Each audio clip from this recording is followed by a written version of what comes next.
നമ്മളിന്ന് ഡിസ്കസ് ചെയ്യാൻ പോകുന്നത് ഇഞ്ചുറി സീരീസിലെ ഫസ്റ്റ് ടോപ്പിക് ആയിട്ടുള്ള ആനൽ സ്പെയിൻ ആണ്. പൊതുവെ യുഎയിലുള്ള മിക്ക ആൾക്കാരും വീക്കെൻഡൊക്കെ ആകുമ്പോൾ ഏതെങ്കിലും ഒരു സ്പോർട്സ് ആക്ടിവിറ്റിയിൽ ഇൻവോൾവ് ആവും. ഫുട്ബോളോ ബാഡ്മിൻ്റനോ ഏതെങ്കിലും ഒരു ആക്ടിവിറ്റിയിൽ.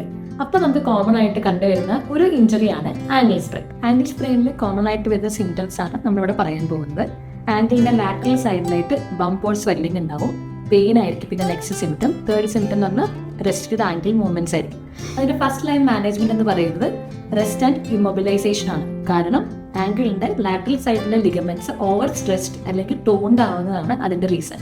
നമ്മുടെ ക്ലിനിക്കിൽ യൂഷ്വലി നമ്മൾ കൊടുക്കാറുള്ളത് 15 days ഓഫ് ബാൻഡേജ് ആണ്. അതിന്റെ കൂടെ തന്നെ പേഷ്യന്റ് നല്ലവണ്ണം റെസ്റ്റ് എടുക്കുകയാണെങ്കിൽ വിത്തിൻ ഒരു 1.5 month അവർക്ക് തിരിച്ച് ബാക്ക് ടു നോർമൽ ലൈഫിലേക്ക് പോകാൻ പറ്റും.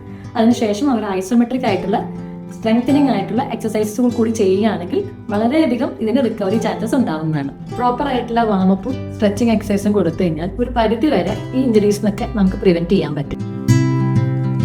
For more details, please contact or visit Natural Life Ayurveda.